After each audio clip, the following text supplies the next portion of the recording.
नमस्कार दोस्तों, the political वे में आप सभी का स्वागत है। मेरा नाम ईश्वर तिवारी और आज इस वीडियो में हम बात करेंगे मोदी जी के मंत्रिमंडल के विस्तार के बारे में, जिसमें से 5 बड़े दिग्गज मंत्रियों को अपने पद से इस्तीफा देना पड़ा। शपथ ग्रहण करने से कुछ ही घंटे पहले ही देश के health, education, environment and information technology department के मंत्रियों ने अपने मंत्री पद से इस्तीफा दे दिया। मोदी सरकार के कुल 12 मंत्रियों को इस मंत्रिमंडल से हटाया गया, जिसमें 5 बड़े दिग्गज मंत्री हैं। मिनिमम गवर्नमेंट और मिनिमम गवर्नेंस का नारा देने वाले नरेंद्र मोदी की सरकार में 36 नए मंत्री शामिल किए गए, जिसमें से केवल 15 को कैबिनेट मंत्री बनाया गया। मोदी जी ने जून में सभी मंत्रालयों का एक 360 व्यू लिया था और 5 बड़े मंत्रियों के काम से नाराज होकर उन्हें पद से हटा दिया। सबसे पहले हम बात करेंगे डॉक्टर हर्षवर्धन की, जो हेल्थ मिनिस्टर थे। इन्हें पद से क्यों हटाया गया? जैसा कि आपको पता है कि कोविड सेकेंड वेव के दौरान हेल्थ प्रिकॉशन, ट्रीटमेंट और सिस्टम की लापरवाही के चलते देश में भागदौड़ भरा माहौल रहा। सरकार की नीतियां स्वास्थ्य को लेकर कोई स्पष्ट थी नहीं और सरकार ने पहले से भी कोरोना सेकेंड वेव को लेकर अपनी कोई स्थिति स्पष्ट नहीं की थी, जिसमें स्वास्थ्य मंत्रालय की लापरवाही सामने आई, जिसमें जनता ने देखा कि स्वास्थ्य मंत्रालय द्वारा तैयारियों का अभाव था। जनता को ऑक्सीजन के कमी के कारण अस्पतालों में जूझना पड़ा, ऑक्सीजन की कालाबाजारी भी हुई, ऑक्सीजन के मुंह मांगे दाम बढ़ने को देखे। कोविड सेकेंड वेव में मरने वाले पेशेंटों की तादाद इतनी ज़्यादा थी कि उनको इंटरनेशनल लेवल पर एक बीमार देश के रूप में दिखाया जाने लगा, जिससे सरकार की कमियां सामने आई और भारत की छवि धूमिल हुई। बात यहाँ तक नहीं रुकी। कई मीडिया संस्थानों ने इस सेकंड वेव में पाए जाने वाले वायरस को इंडियन वेरिएंट से संबोधित करना शुरू कर दिया। इसे डेल्टा वेरिएंट कहना पड़ा, जिससे भारत की छवि को एक सकारात्मक रूप मिले। सेकंड पर अब बात करते हैं हम हमारे भूतपूर्व शिक्षा मंत्री डॉक्टर रमेश पोखरियाल निशंक जी की। नए कैबिनेट विस्तार के दौरान शिक्षा मंत्री को भी अपने पद से हटा दिया गया। उत्तराखंड से आने वाले रमेश पोखरियाल निशंक जी केंद्रीय मंत्रिमंडल में पहाड़ का प्रतिनिधित्व कर रहे थे। भारत की नई एजुकेशन पॉलिसी भी इन्हीं के कार्यकाल में लागू हुई। प्रधानमंत्री मोदी न्यू एजुकेशन पॉलिसी पर निशंक के काम से नाराज थे। शिक्षा में इतना बड़ा बदलाव किया गया, लेकिन इस पर कोई चर्चा तक नहीं की गई। ये खबर भी नहीं बन पाई कि नई शिक्षा नीति है क्या और उससे क्या बदलेगा। बात साफ है कि निशंक जी लोगों तक न्यू एजुकेशन पॉलिसी को पहुंचाने में नाकाम रहे, इसलिए मोदी निशंक से नाराज थे और उन्हें बाहर का रास्ता दिखा दिया। आपको बता दूं कि नई शिक्षा नीति न्यू एजुकेशन पॉलिसी निशंक जी के कार्यकाल में ही बनाई गई थी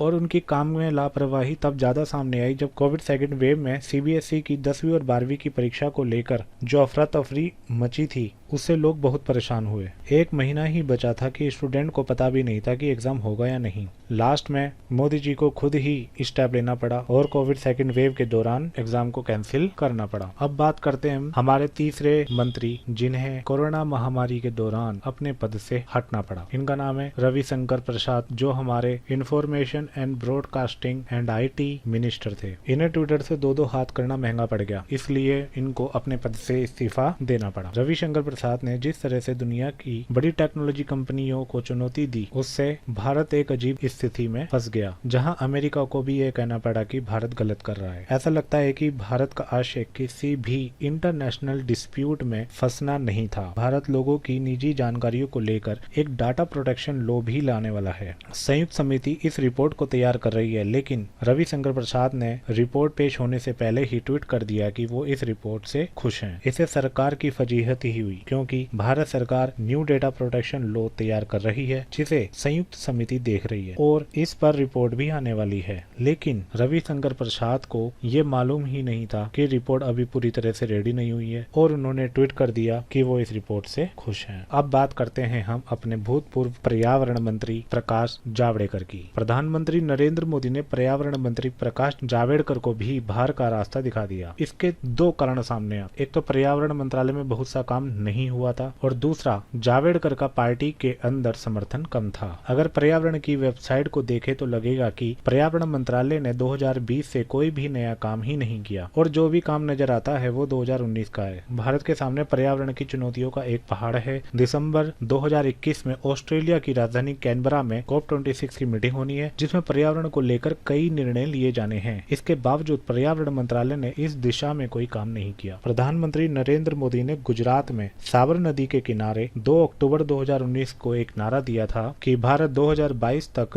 सिंगल यूज प्लास्टिक फ्री हो जाएगा, लेकिन पर्यावरण मंत्रालय की वेबसाइट पर यह काम को लेकर कोई प्रतिक्रिया नहीं दिखती। इतनी बड़ी बात होने जा रही है, इसलिए शायद पीएम उनसे नाराज थे। अब बात करते हैं हम अपने अगले मंत्री जी की, जो है संतोष गंगवार, भूतपूर्व श्रम मंत्री। कुछ ही महीने पहले यूपी के सीएम योगी सरकार की खुली आलोचना करना गंगवार जी को भारी पड़ गया, इसलिए उन्हें पद से हटना पड़ा। याद होगा कि कोरोना सेकंड वेव में बड़ी तादाद में प्रवासियों ने बहुत मुश्किल हालातों में शहरों से अपने अपने गांव की ओर पलायन किया था। प्रवासी संकट की इसी वजह से सरकार को आलोचना का सामना करना पड़ा था और वर्ल्ड लेवल पर भी भारत की बैड इमेज बनी थी। इसलिए उनके हटने का कारण प्रवासी संकट से सही से नहीं निपट पाना और यहाँ तक कि सरकार और राज्यों को आपस में मिलकर बात करके नीति बनानी थी, जिसे प्रवासी संकट से सही से निपटा जा सके, जिसमें श्रम मंत्री अपनी महत्वपूर्ण भूमिका नहीं निभा सके। संतोष गंगवार को हटाने की असली वजह उनकी योगी सरकार को लिखी चिट्ठी थी, जिसमें उन्होंने कोविड की दूसरी लहर के दौरान सरकार के कामकाज की खुले दिल से आलोचना की थी। सरकार को यह आलोचना